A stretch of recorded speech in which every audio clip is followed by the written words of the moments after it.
Salut la team ancienne star. J'ai débarqué, et on m'a donné Bloodsport, le film parfait pour montrer mes compétences. Bloodsport fut dur à tourner, et une fois que vous entendrez l'histoire complète, vous ne verrez plus le film de la même façon. Derrière les coups de pied rapides, les grands écarts, et les scènes de combat explosifs se cachait une lutte gruligne remplie d'obstacles que peu auraient enduré. Jean-Claude Van Damme n'a pas seulement joué dans le film, il s'est battu pour lui, de multiples façons. J'ai été payé 25 000 $ pour Bloodsport, puis 50 000 pour le suivant, Cyborg, et 75 000 pour Hard Target. Des problèmes de budget aux égos en conflit, en passant par des horaires d'entraînement impossibles et une menace d'être viré du projet, la réalisation de Bloodsport fut une bataille en soi. Et Jean-Claude, désespéré pour sa grande chance, poussa son corps à la limite absolue pour le faire aboutir. Ce que le public vit fut un classique d'arts martiaux haut en couleur. Mais en coulisses, c'était du sang, de la sueur, et des rêves quasi brisés. Des décennies plus tard, la vraie histoire de comment Bloodsport fut fait voir enfin la lumière. Mettez un pouce bleu, abonnez-vous pour plus de récits derrière les légendes, et partagez cette vidéo avec les fans de Van Damme. Prêts à découvrir les secrets? Allons-y. L'inconnu qui n'abandonnait jamais. Au milieu des années 80, Jean-Claude Van Damme n'était qu'une autre tête dans la foule de Los Angeles. Pas une star de cinéma. Pas un nom sur les listes de casting. Juste un artiste martial belge de 25 ans, sans crédit notable, sans connexion, et sans argent. Il avait tout quitté à Bruxelles, sa maison, sa famille, toute stabilité, pour chasser un rêve que la plupart trouvaient risible. Il baragouinait l'anglais à son arrivée aux États-Unis. Il portait un sac de sport, une paire de nunchakus, et une pile de photos de ses jours de compétition en karaté. Pendant des mois, il rebondit entre les canapés d'amis et le siège arrière d'une voiture cabossée. Parfois, il avait de quoi manger, d'autres fois, non. Pour survivre, Jean-Claude prit tous les jobs qu'il trouva. Livreur de pizza, poseur de tapis, même vigile dans un nightclub, bien qu'il admette être trop poli pour virer qui que ce soit. Mais malgré tout, il s'entraînait. Chaque jour, il s'étirait des heures dans des parkings aléatoires, pratiquait ses coups de pied sur le sable des plages, et shadowboxait devant les miroirs de gym fermés. Sa flexibilité était son atout majeur, et il la travaillait obsessionnellement. Même les jours sans manger, il refusait de laisser son corps s'amollir.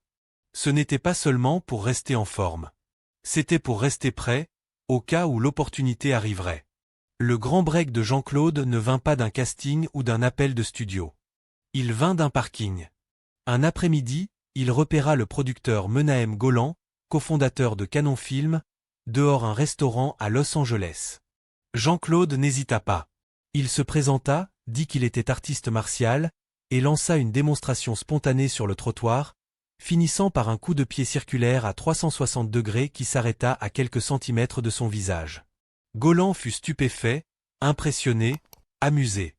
Il lui donna sa carte et dit de passer au bureau. Ce stunt impulsé plaça Jean-Claude sur le radar de Canon, mais pas assez pour sceller un deal. Pendant des semaines, il traîna autour du studio, faisant des rôles mineurs et doublant dans des scènes de combat secondaires. Mais le rôle qu'il voulait vraiment, c'était le lead dans Bloodsport, un film low budget basé sur l'histoire supposée vraie du combattant underground Frank Dux. Le studio n'était pas convaincu. Jean-Claude avait les moves, mais pouvait-il porter un film? Savait-il jouer? Jean-Claude ne lâcha pas. Il revint sans cesse, se pointant sans invitation aux réunions de pitch, faisant des démonstrations dans les couloirs, se portant volontaire pour chorégraphier des combats. Bit par bit, les murs cédèrent. Finalement, avec assez de persévérance et probablement parce que personne d'autre ne voulait le rôle, il l'obtint. Il jouerait Frank Dux. Ça aurait dû être une victoire, mais pour Jean-Claude, la lutte ne faisait que commencer. Il avait le rôle, mais pas de sécurité. Le salaire était minuscule. Le scénario était faible, et le tournage l'emmènerait aux confins du monde, à Hong Kong, où rien ne serait familier et peu de choses sûres. Et surtout, Canon Film avait une réputation de produire des films d'action oubliables. Pourtant, rien de tout cela n'importait à Jean-Claude. Il avait ce qu'il était venu chercher, une vraie chance, et il ne la gâcherait pas. Mais ce qu'il ignorait, ce que personne ne savait, c'était à quel point il en coûterait pour réaliser Bloodsport. Ce ne serait pas seulement son corps en jeu. Ce serait sa carrière, sa dignité, et, en certain sens, son identité entière. Le film le ferait ou le briserait. Les origines sauvages de Bloodsport et un scénario que personne ne prenait au sérieux.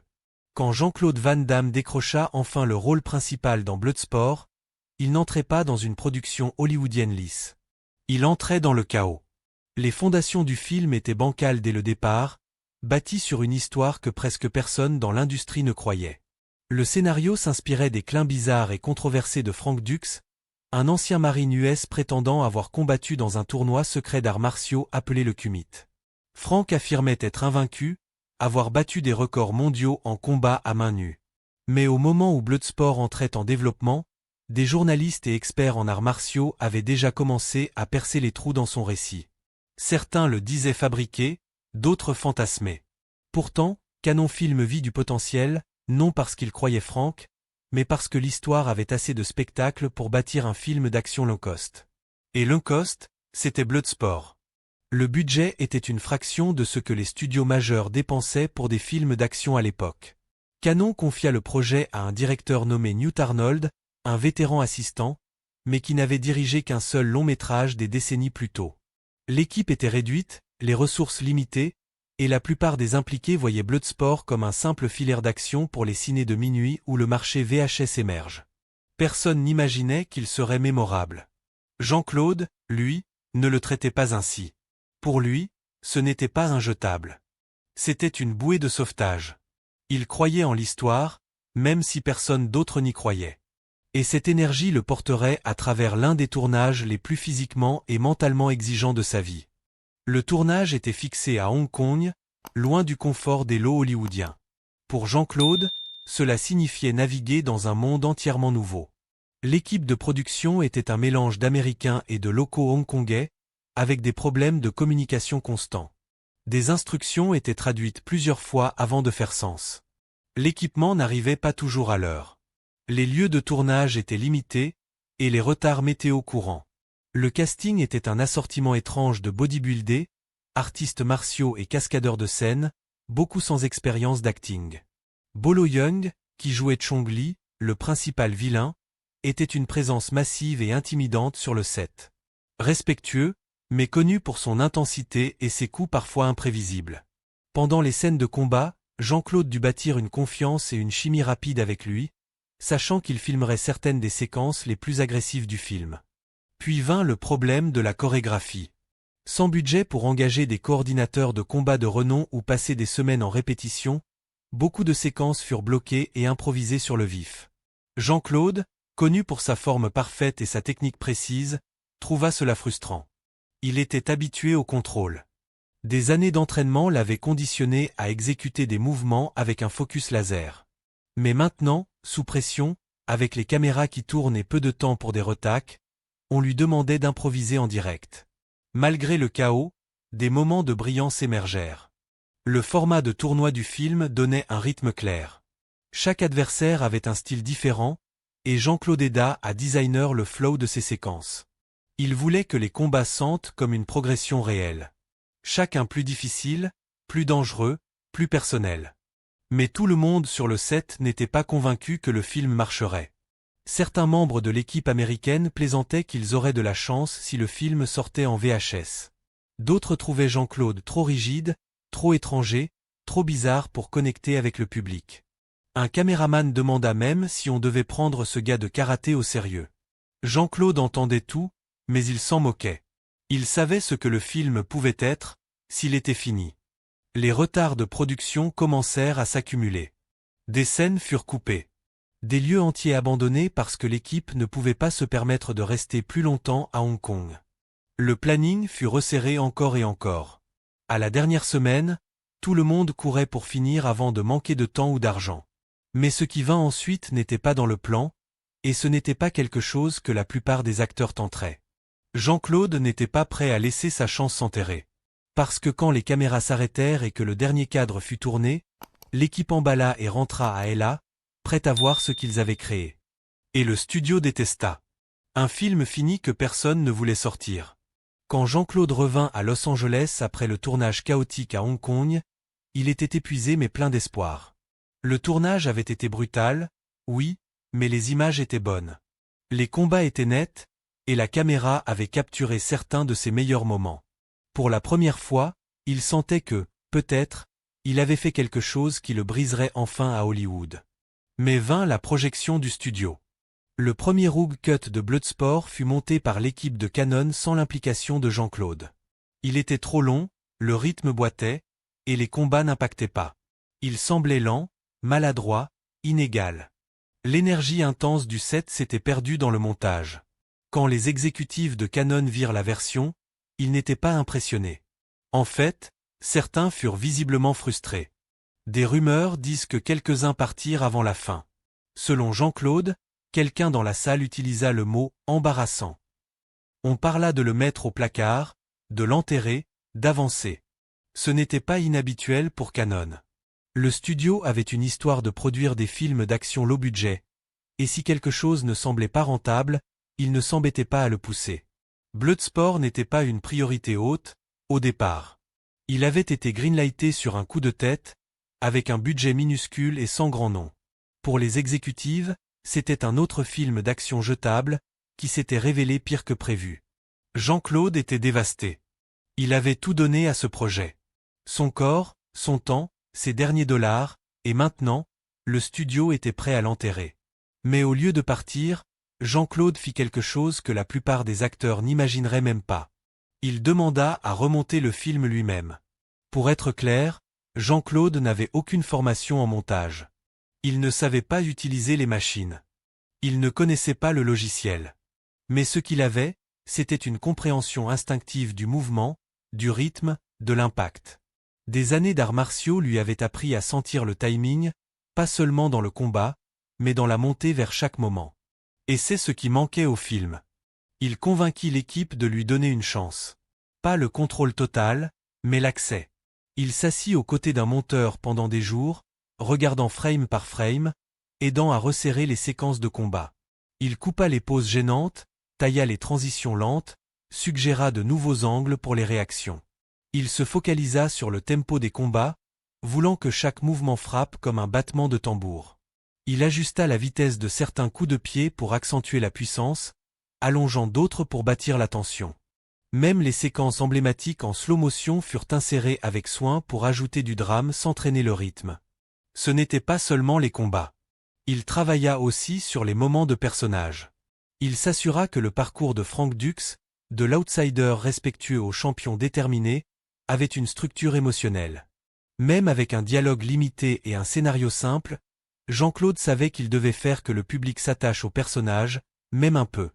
Le monteur avec qui il travaillait admit plus tard que le timing de Jean-Claude surpassait celui de certains directeurs formés. Il sentait les scènes différemment. Après plusieurs semaines de remontage, ils assemblèrent une nouvelle version. Cette fois, c'était plus serré, plus propre. Les combats frappaient plus fort. Le rythme était intense. La montée vers le combat final fonctionnait.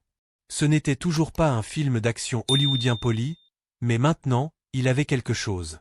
Un pouls, un sens du mouvement, une énergie brute qui ne pouvait pas être feinte. Pourtant, le studio n'était pas convaincu. Même après avoir vu le nouveau cut, certains exécutifs doutaient encore de son potentiel. Ils envisagèrent une sortie directe to vidéo. Ils ne voulaient pas gaspiller d'argent sur une distribution large. Mais quelque chose d'inattendu se produisit. Le studio testa le film auprès d'un petit public. Les gens adorèrent. Les spectateurs acclamaient pendant les combats. Ils riaient des personnages secondaires bizarres mais charmants. Ils étaient accrochés par la simplicité de l'histoire. Le public connaissait peu Jean-Claude, mais il aimait ce qu'il voyait. Il avait une présence unique, athlétique, intense, expressive, même sans beaucoup de lignes. La parole se répandit. Canon Film décida de donner une chance au film. Ce ne serait pas une sortie massive, mais il irait en salle. Pour Jean-Claude, c'était un moment décisif, mais aussi terrifiant. Parce que même avec le film remonté et une date de sortie fixée, il était encore fauché. Son contrat pour Bloodsport ne l'avait pas enrichi. En fait, il choisissait encore des jobs de briques et de bro en attendant la sortie, posant des tapis, déménageant des cartons. Il était connu, mais seulement dans les bureaux de Canon. Dehors, il était toujours ce gamin belge inconnu. Le succès de Bloodsport n'était pas garanti. À ce moment, C'était toujours juste un B-movie avec un lead acteur et un backstory flou. Pas de star à liste, pas de tournée promo, pas de grosse campagne publicitaire. S'il flopait, Jean-Claude n'aurait pas de seconde chance. Il n'avait pas de plan B. Il n'avait pas d'autres films en vue. Il n'avait pas d'économie. Tout ce qu'il avait était lié à ce film risqué, bancal, recousu d'un film d'arts martiaux basé sur une histoire qui n'était peut-être même pas vraie. La vérité que la plupart ignorent, quand Jean-Claude revint à Los Angeles après le tournage chaotique à Hong Kong, la plupart pensaient que sa lutte était finie. Le film était fait. Le studio avait un plan. Les combats étaient bons. Il avait le rôle principal. Qu'est-ce qui pouvait être si dur? La vérité, c'est que la partie la plus dure ne faisait que commencer, et ce n'était pas sur le set.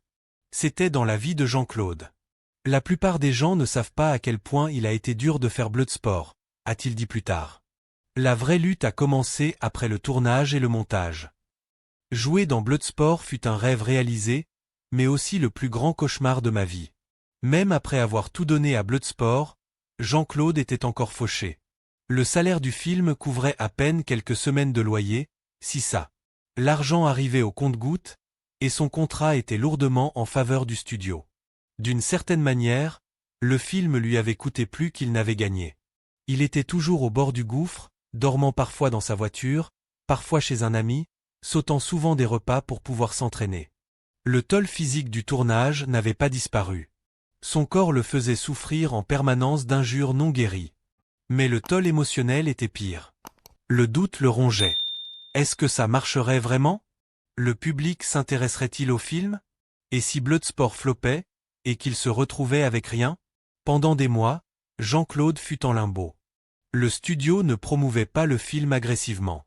Le budget marketing était minuscule. Il n'avait pas d'agent qui le poussait, pas d'équipe derrière lui.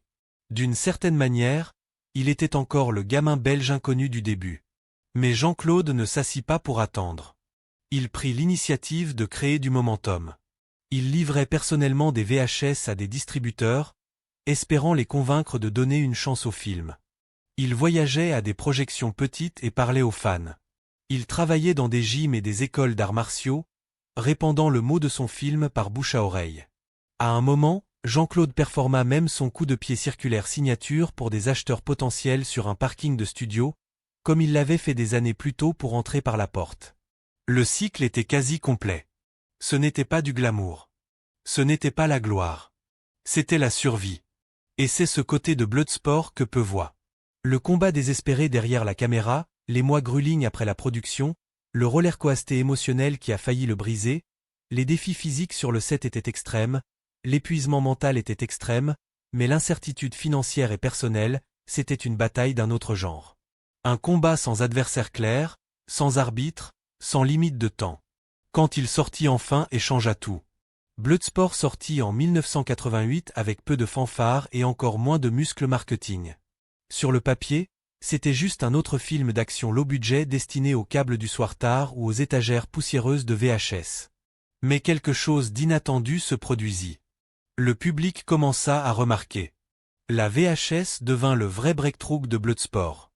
Les locations et ventes explosèrent. Les fans copièrent les cassettes et les partagèrent. Les magasins de location rapportèrent une demande constante. Le film devint un culte presque du jour au lendemain. Jean-Claude, autrefois un corps brisé, inconnu, dormant dans sa voiture, devint soudain une star. Mais le succès vint avec une vérité amère. Peu savaient à quel point Bloodsport avait failli être scrappé, ou combien Jean-Claude avait sacrifié pour le faire. Les cicatrices physiques persistent, la lutte financière traîne, et la pression de se prouver ne fait que croître. Mais Bloodsport marqua un tournant, non seulement pour Jean-Claude, mais pour le cinéma d'arts martiaux. Il pavana la voie pour une ère de fighter devenu acteur et aida à populariser un genre longtemps critiqué. Comment serait la carrière de Jean-Claude sans Bloodsport? Dites-le nous en commentaire. Merci d'avoir regardé, et à bientôt pour la prochaine vidéo sur Anciennes Stars.